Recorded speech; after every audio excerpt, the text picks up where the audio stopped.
Okay, we're going to be establishing trig identities today. I think the most important thing I can tell you right now is that in front of me, if I were you, I'd have my fundamental identities, and there are 8 of them.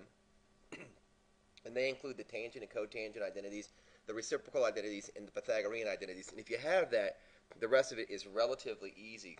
What I'm going to do in this particular case is pretty straightforward. I'm going to go ahead and I'm going to distribute this like this.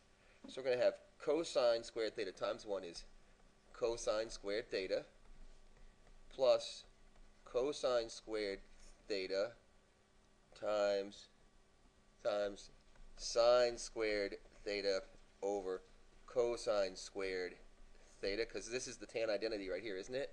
So this is tan is equal to 1. Remember, we're not allowed to touch the right-hand side of the equation. And we can see here that we have our cosine squared theta, so here's cosine squared theta, stays the way it was. Here, this cosine squared theta in the numerator cancels the 1 there in the denominator and leaves us with just sine squared theta equals 1, and we know that's true, and we're just going to claim that as a Pythagorean identity. All right, let's try another one. The next one that I had was this one, and this one I wasn't quite sure what I was going to do with it, and I was a little bit tempted to go ahead and FOIL this out, but as I started to do that, I thought, gosh, this is really messy. I wonder what identities I can use here. So I realized that 1 minus cosine squared theta is exactly the same as sine squared theta, isn't it? So there's sine squared theta here.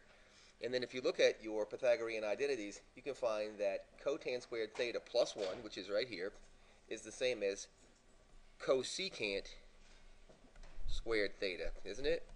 And remember, we can't touch the right-hand side. I'm just going to rewrite what cosecant squared theta means. So here's my sine squared theta. And if you remember, this means 1 over sine squared theta. Just to be clear about it, I did square the 1, but when I squared the 1, nothing happened to it. It stayed a 1, right? And of course, sine, so we end up with sine squared theta over sine squared theta is equal to 1, and that's just an obvious identity, isn't it? So I hope that's really helpful to you guys. If you haven't already subscribed, please do. Thanks, and comments are always welcome. Thank you. Subscribe.